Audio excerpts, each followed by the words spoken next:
नमस्कार, मैं हूं रितेश मिश्रा और आप देख रहे हैं पुरवैया क्राइम स्पेशल। आज हम बात करेंगे महिलाओं पर हो रहे सितम के बारे में।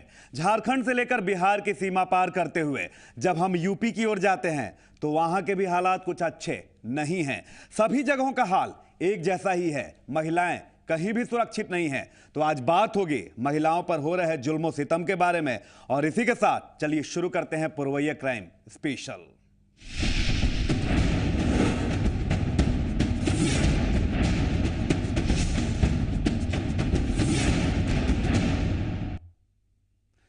एक लड़की या फिर एक महिला की स्थिति हमारे देश में क्या है?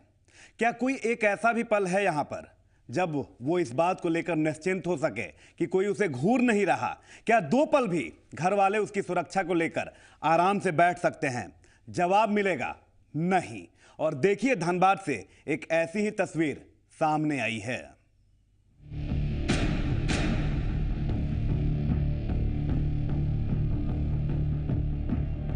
वो खुद से नहीं हारी पर घूरती नजरों से हार गई। वो घूरती नजरें जो किसी के जिस्म को अपनी जागीर समझते हैं। वो नजरें जो अपनी जबरदस्ती के कफन में उसके अरमान को लिटाना चाहते हैं। वो नजरें जो मर चुके जमीर की तरह ही दूसरों की मर्जी को मारना चाहते हैं। वो इनसे हार गई। धनबाद की रहने वाली एक बेटी अब इस दुनिया में नहीं रही। कसूर इतना था कि कुछ सपनों को पूरा करने के लिए वो रोज कॉलेज जाती थी। SSLNT कॉलेज में दाखिला लिया था। परिवार के अरमान थे, कुछ खुद के लिए भी सोचा था, पर कॉलेज से घर का रास्ता ही जिंदगी का आखिरी सफर बन गया। सूचना मिली कि आपकी बेटी का एक्सीडेंट हो गया और लोगों ने बताया कि आप शक्ति नर्सिंग होम आइए। शक्ति नर्सिंग होम पहुंचे, वहाँ मेरी बेटी मृत पाई गई और जो धक्का देकर के टेम्पो से गिराया था उसको भी पब्लिक ने हमको सपोर्ट किया कि यही लड़का धक्का देकर के इसको टेम्पो से नीचे फेंका। बहुत सारे मंचले ऐसे हैं जो चलती हुई टेम्पो में चलते हुए रास्ते में लड़कियों को छेड़खानी कर रहे हैं। इसके ऊपर प्रशासन लगाम लगाए। उस दिन क्लास खत्म होने के बाद उसने घर के लिए ऑटो लिया। इसी ऑटो में पवन नाम का एक लड़का भी बैठा। जैसे ही गाड़ी एना कोठी के पास पहुंची, उसने लड़की के साथ छेड़खानी शुरू कर दी। लड़की ने विरोध की पूरी कोशिश की। जब उसके विरोध ने लड़के को उसकी शक्ति का एहसास कराया तो फिर लड़ने का जज्बा ही उसकी आखिरी लड़ाई बन गई। गाड़ी की रफ्तार तेज थी और धड़कनों की रफ्तार कम हो गई। वो बेटी एक प्रतीक की तरह लड़ती रही। वो उस सोच का विरोध करती रही जो उसे खुद से ही पराया करना चाह रहे थे। आखिर में उसे चलती गाड़ी से बाहर फेंक दिया गया। बेटियों की सुरक्षा के दावों की तरह सांसों ने भी उसका साथ छोड़ दिया। दोनों के बीच कुछ ऑटो के बीच कुछ ऐसा वार्ता हुआ या कुछ ऐसा हुआ जिसमें आवेश में आके उसने और मुझे लगता है कि दूसरा लड़का भी अराउंड 18 to 19 ईयर्स या इस तरह के आसपास का ही है। एक और भरोसे ने दम तोड़ दिया।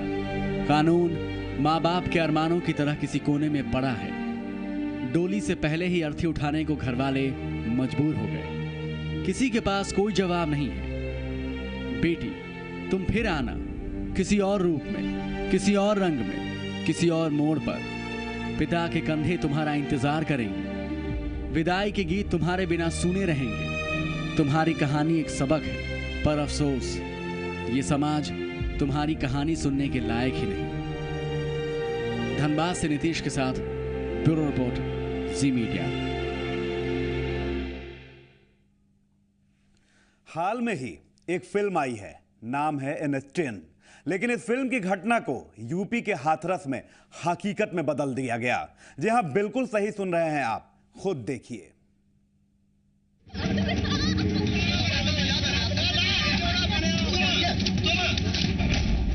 जहां खत्म होते हैं शहर के कानून, आखिरी मॉल खत्म होते हैं ना, वहीं आपकी ये डेमोक्रेसी और कॉन्स्टिट्यूशन भी खत्म हो जाता है। वहां शुरू होती है हैवानियत।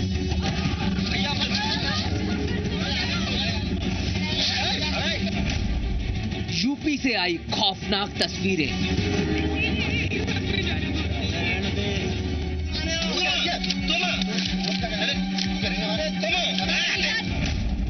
एक लड़की बचाओ बचाओ चिल्लाती रही।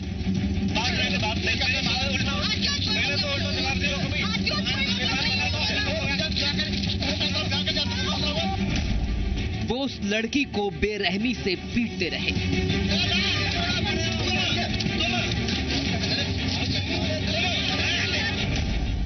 दबंगों की हैवानियत भरी कहानी।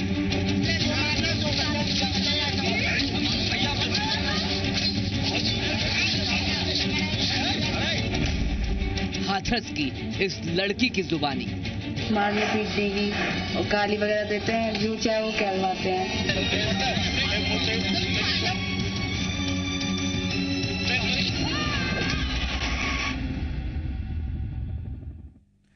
ये घटना फरवरी महीने की है। पीड़िता डर से चुप भी रही, लेकिन लगता है कि इस देश में लड़की होना ही गुनाह हो गया है। वो अपने एक परिचित के साथ बाइक से जा रही थी, लेकिन हैवानों ने उसे बीच रास्ते रोक लिया और फिर NH 93 पर हैवानियत का नंगा नाच भी शुरू हो गया।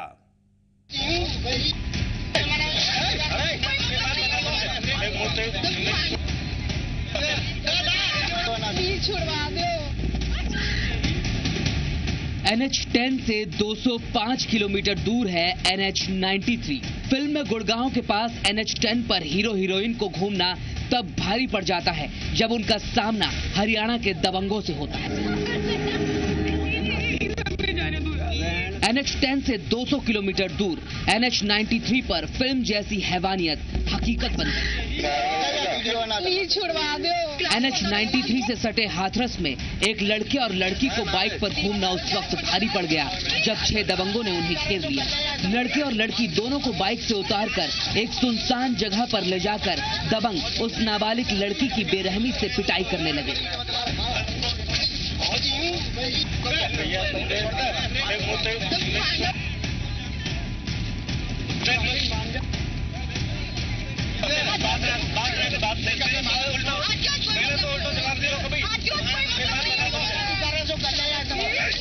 लेकिन दबंगों पर तो मानो हैवानियत सवार थी।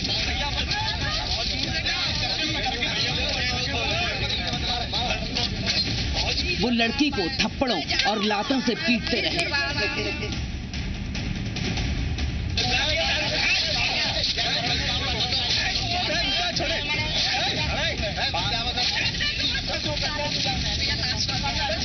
लड़की के साथ मौजूद लड़के की तो दबंगों ने और बेरहमी से पिटाई की।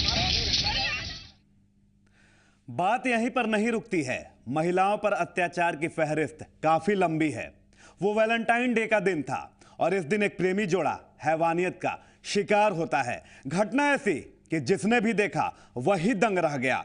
लोगों में आक्रोश गहराने लगा। आपको बता दें कि इस खबर को जी पुरवैया पर दिखाने जाने के बाद उसका असर भी अब हुआ और अपराधी पहुंच गए सलाखों के पीछे।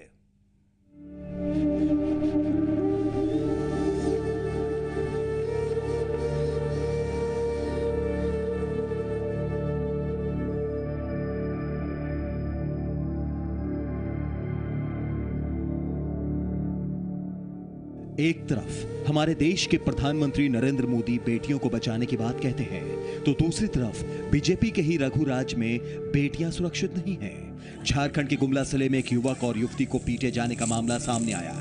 यह वीडियो हमारे सिस्टम पर सवाल खड़े करता है।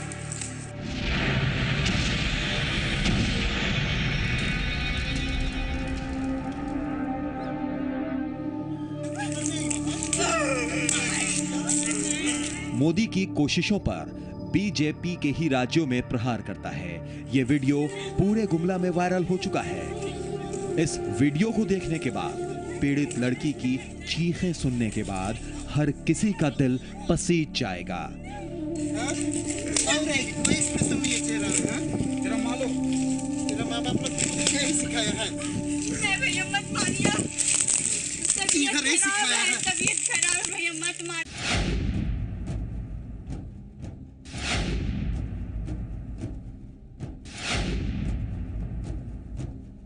अगर आप गुमला में रहते हैं, घूमते हैं या फिर यहां से गुजरते हैं तो जरा संभल कर जाएं।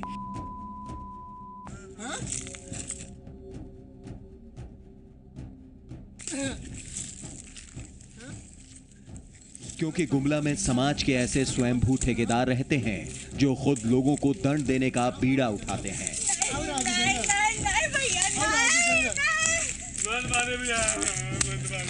अब गुमला की बेटियां, युवतियां डर के साए में जीने के लिए मजबूर हैं। इन्हें मोदी की बातों पर भरोसा नहीं रहा, इन्हें प्रशासन की सुरक्षा पर भरोसा नहीं रहा, और हो भी कैसे जब समाज के ऐसे दरिंदे खुलेआम एक युवती को बेरहमी से पीटते हैं।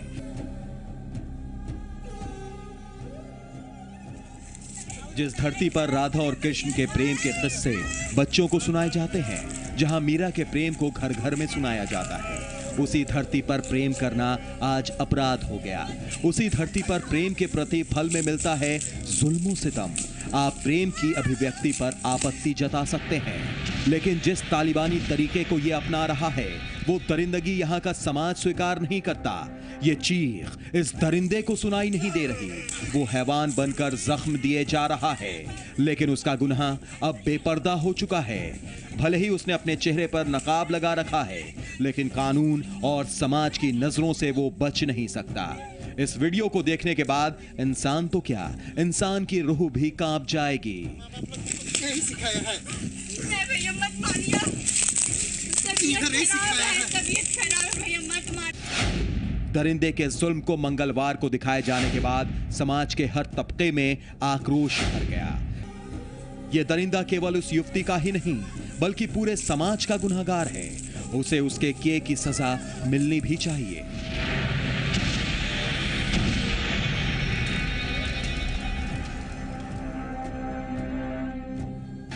मेरी बहन मतलब घर से निकली थी ट्यूशन के लिए, तो एक उसका दोस्त है वो ले गया था उधर घुमाने के लिए कॉलेज से आगे। तो एक लड़का आया, उसका हाथ पकड़ के जबरदस्ती उसको मारने पीटने लगा। फिर फ़ोन करके मतलब अपना गुरु का लड़का लोगों को बुलाया। उसके बाद जंगल ले गया और मारपीट किया उसके साथ, और उसके बाद धमकी दिया कि घर में नहीं बताना है, पुलिस में नहीं बताना है। और इसी तरह का कुछ बात हुआ। उसके बाद उन लोगों को 2-3 घंटा रखा गया है, और उसके बाद मारा और खूब मारा।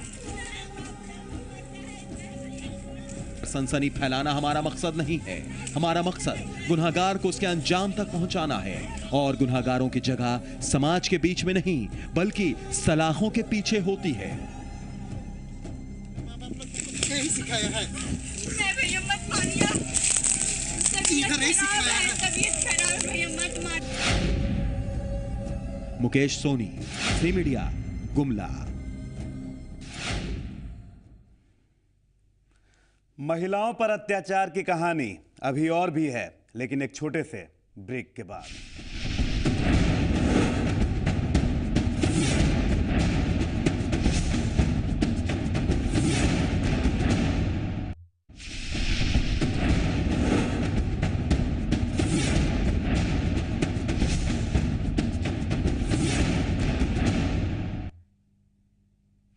ब्रेक के बाद पुरवैया क्राइम स्पेशल में स्वागत है आपका।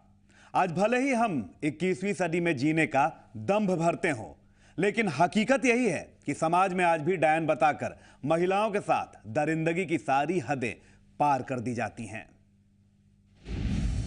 लखीसराय में दरिंदगी, डायन बताकर निर्वस्त्र घुमाया, विरोध करने पर पीटा।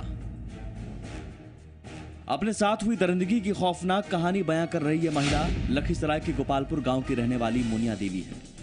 मुनिया देवी की जुबान से निकला एक एक शब्द उस समाज के मुंह पर तमाचा है जो 21वीं सदी में होने का दम भरता है।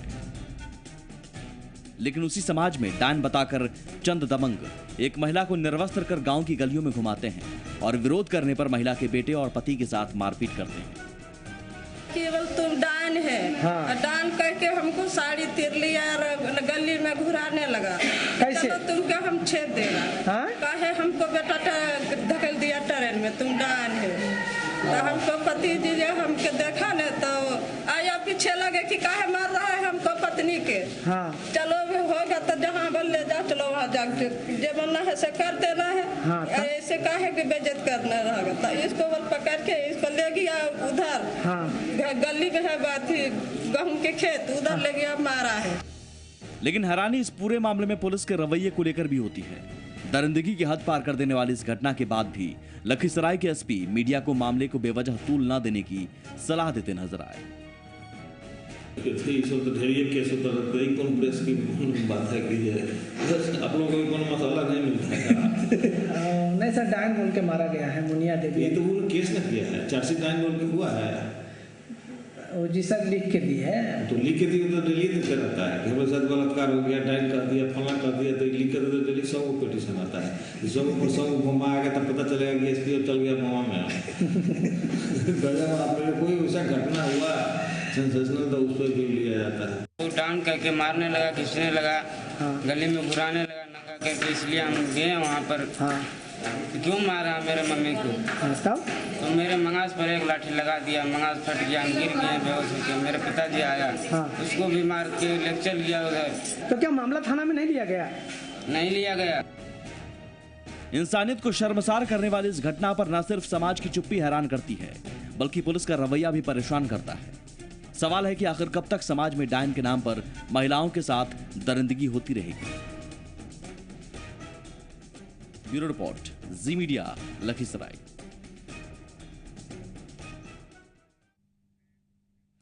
डायन बताकर महिलाओं पर अत्याचार का मामला केवल बिहार तक ही सीमित नहीं है। झारखंड के खूंटी जिले से और भी चौंकाने वाली खबर सामने आई है। डायन बताकर एक महिला की हत्या कर दी जाती है और इतना ही नहीं, महिला के सिर को काटकर गायब भी कर दिया जाता है।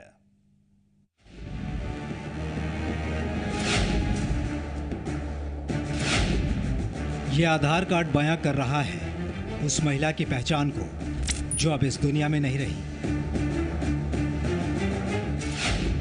जी हां, इस आधार कार्ड में दर्ज महिला की हत्या कर दी गई है। अब वो इस दुनिया में नहीं है। इस महिला को इसके घर से 3 किलोमीटर दूर ले जाकर जंगल में मारा गया है। हत्यारों ने इसके सिर काट डाले, लेकिन अब तक हत्यारों का पता नहीं चल सका है। पता तो सर वहाँ हम गए तो कुछ लोगों से पूछताछ किए कि क्या हुआ, क्या मामला था, क्या रात में कब ऐसे हुआ, तो कोई बताने वाला ही नहीं है। फिर अगल बगल पूछताछ की तो कुछ लोगों के द्वारा पता चला कि नहीं, एक औरत बोली वहाँ पर कि नहीं, जब छोटा भाई एक है उस पुआल खींचने गया तो एक औरत गई और बोली कि रात में तेरी माँ को घसीट के ले गया तो तुमको पता नहीं है, उस जंगल तरफ। लाश घर से कितना दूर पे मिला? कम से कम 3 किलोमीटर। खूंटी जिले के दुलमी गांव की रहने वाली थी 55 साल की ये महिला पर डायन होने का आरोप गांव के ही लोगों ने लगाया और फिर उसके बाद इस महिला के खिलाफ सजा भी तय कर दी। समाज के ठेकेदारों ने इस महिला को मौत के घाट उतार दिया।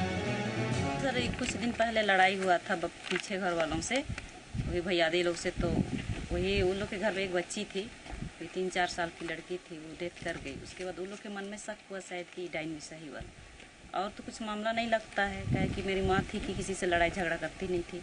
और वही उसके बच्ची के मरने के बाद कुछ दिन बाद वही पीने के समय उन लोग से पकझक हुआ शायद। तो फिर हम भी बाहर रहते, ससुराल में रहते हैं, तो गए तो पता लगा कुछ लोगों के द्वारा कि नहीं यही विषय में थोड़ा सा लड़ाई हुआ था। तो और तो कुछ कारण नहीं दिखता, बस वही कारण होगा, उसी से लोग मार दिया गया। कि उस घर की एक औरत भी एक दिन एक औरत के पास बोल रही थी कि मेरी नाती को यही डाइन करके खा गई, सो इसको छोड़ेंगे नहीं, इस टाइप का। मेरे मन में तो वही है कि वही लोग का काम है। गांव के लोगों ने पहले भी इस महिला को धमकी दी थी, लेकिन तब किसी ने इस धमकी को गंभीरता से नहीं लिया। कोई लाश मिला है, हम लोग बोले चलो देखते हैं, अगर अपना घर का आदमी हो तो पहचान लेंगे। फिर वापस फिर गांव आ रहा तो लड़का सब फिर वापस गए, फिर देखे तो वहाँ में पड़ा हुआ है। तो धड़ में मतलब कि यहाँ तो धड़ तो नहीं था, तो पैर में जो गोदना रहता है ना, उसी में मैं पहचान लिया, क्योंकि अपनी घर की माँ को वैसे नहीं पहचान। साड़ी क्यों हत्या किया गया है इसका तो कुछ जानकारी होगी? हाँ, वो पहले डायन कर बोली थी, टारगेट तो बोले थे कि ये चीज़ की इसको हम नहीं छोड़ेंगे बोल के। और ये चीज़ सुनने में आ रहा है कि उसका लड़का भी कोई पार्टी वाला के साथ रखता होगा। मैंने कहीं आपका कहना है कि PLFI के द्वारा भी ऐसे मामले में पुलिस कार्रवाई की बात तो करती है। हर मामले में आरोपियों के खिलाफ जांच की जाती है और कार्रवाई भी होने का दावा किया जाता है। परिस्थितियों में इस तरह से हत्या किया जा रहा है। देखिए, इसमें जिस तरह की अभी तक प्रारंभिक जांच में बात आई है, लगभग 60 वर्षीय महिला थी और अकेली ही रहती थी। और जो आसपास के लोगों से पूछताछ के क्रम में पता चला है कि जो इनके द्वारा संदेह व्यक्त किया गया है कि बगल के ही एक व्यक्ति की जो 5 वर्षीय पुत्री है, वो जनवरी के महीने में उसकी मृत्यु हो गई थी किसी और कारण से। तो इनको संदेह था महिला पर, और ज़्यादा संभावना यही है कि डायन या पिसाही के आरोप में ही इनकी हत्या हुई है।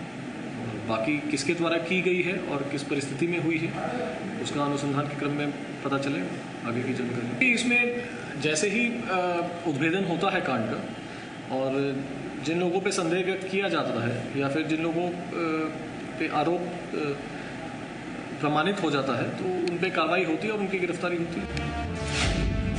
18 जनवरी 2015 रनिया थाना इलाके में 58 वर्षीय महिला की हत्या। 23 फरवरी 2015 कर्रा थाना इलाके में एक महिला की हत्या। 10 मार्च 2015 मुरहो थाना इलाके में एक महिला की हत्या।